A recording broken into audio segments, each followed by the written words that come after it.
Milos is undoubtedly one of Greece's most unique islands, and there's at least 4 reasons for that. The first one is that Milos is an extinct volcano, and this means the scenery is super impressive. You have all these different shades of colors coming from the iron, the sulfur, and all the other minerals that popped out of the volcano a long time ago. But then you also have a whole section of the island which is not colorful at all. On the contrary, it's completely white, and that's because the eruptions in that part of the island contained tons of silica. Now, silica on itself is transparent, but when it mixes with air and volcanic ash, it turns into this amazingly smooth, lunar-like surface, which is something you definitely won't see anywhere else in Greece. But the beauty of the volcanic scenery is not just about the colors, it's also about the rock formations.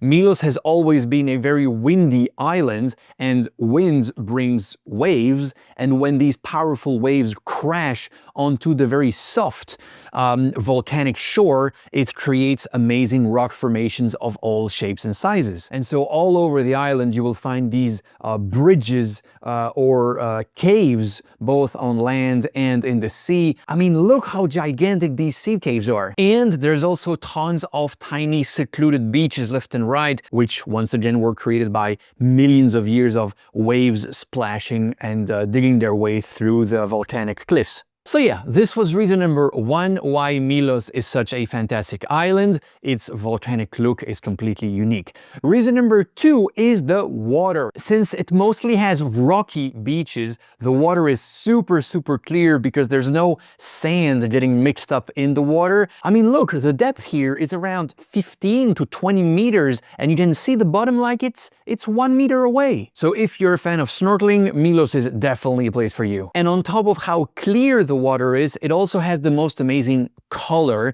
and that's because the seabed is usually white and it reflects the sunlight like crazy, giving these gorgeous turquoise hues. All Greek islands have beautiful water, but this intensity of turquoise is pretty hard to beat. The third reason why Milos is such a fantastic place is that it's way less famous and less crowded and less expensive than islands like Santorini or Mykonos. And so when walking around Milos, you will oftentimes end up completely alone, which on some other islands would be pretty much impossible. Plus, there are nearly no cruise ships going to Milos, which definitely helps to keep the island quiet and enjoyable. And the fourth reason why Milos is so unique is that you have these fishing villages with tons of tiny boat garages, which back in the day were used to store their boats during the winter storms, but have now been transformed into Airbnbs and boutique hotels. And so that means you can stay in them, which is such a unique opportunity. So yeah, Milos is an amazing place because of this volcanic scenery, because of the color and the clarity of the water, because it's way less crowded, and because of these very picturesque fishing villages. Now, how do you get to Milos? Well, there's an airport with multiple daily flights to and from Athens. It takes around 40 minutes.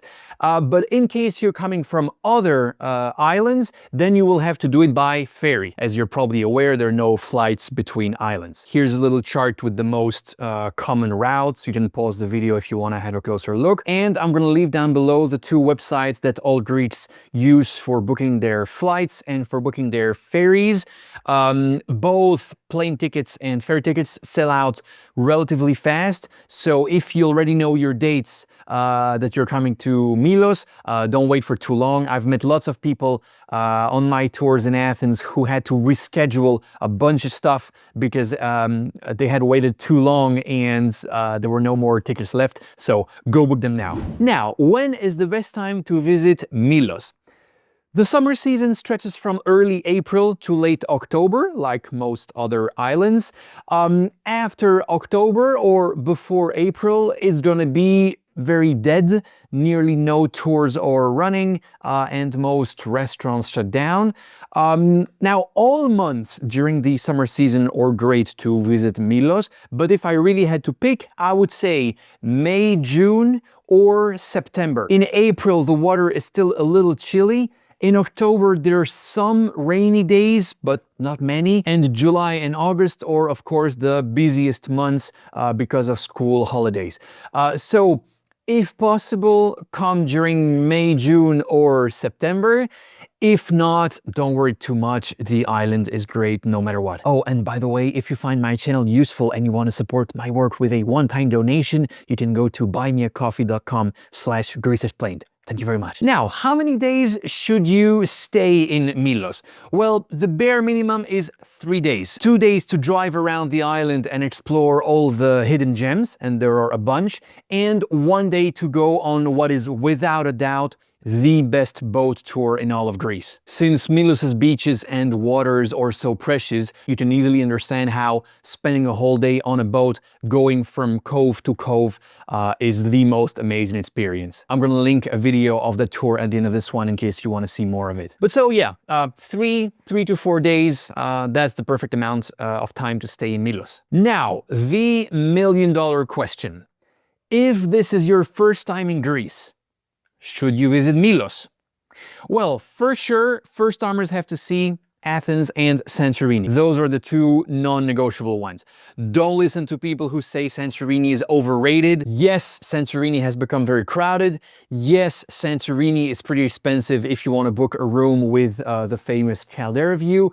But Santorini remains one of the most beautiful places on Earth, so if this is your first time in Greece, you 100% have to go to Santorini. Don't let people convince you otherwise. But then just below Athens and Santorini, the next two must-see places, in my opinion, are Crete and Milos. Now, if you're coming to Greece for 2 weeks or more, you can do all four, and this is what I would actually recommend you do. But if you're not coming for 2 whole weeks, then you're gonna have to choose between Crete and Milos, otherwise everything's gonna be too rushed. And so here's a quick comparison between the two, Crete and Milos, which will hopefully help you decide. Milos has the Cycladic style, like Santorini, so all these whitewashed houses and blue domes, while Crete has the Venetian style, very different from Santorini, since it was built by the Italians. Beach-wise, Milos is more about the colors of the beaches and the transparency of the water, while Crete is all about these huge sandy lagoons, which are pure paradise. Food-wise, Milos is a bit more on the fish and seafood side, while Crete is definitely bigger on meat. Milos is better if you're on a tight schedule because it's a much smaller island and so you can get around much faster. However, you need a car for Milos since public transportation is not that developed. So if you do not want to drive a car in Greece, then Crete is probably makes more sense. All right, I'm gonna leave you with these 3 videos, which will be online shortly. The must-do boat tour of Milos that I mentioned earlier, a deeper dive on all the other things you can do in Milos, and where to stay on the island. Very important. And there you go. That's it for today. Hope you liked it. See you in this one. Bye.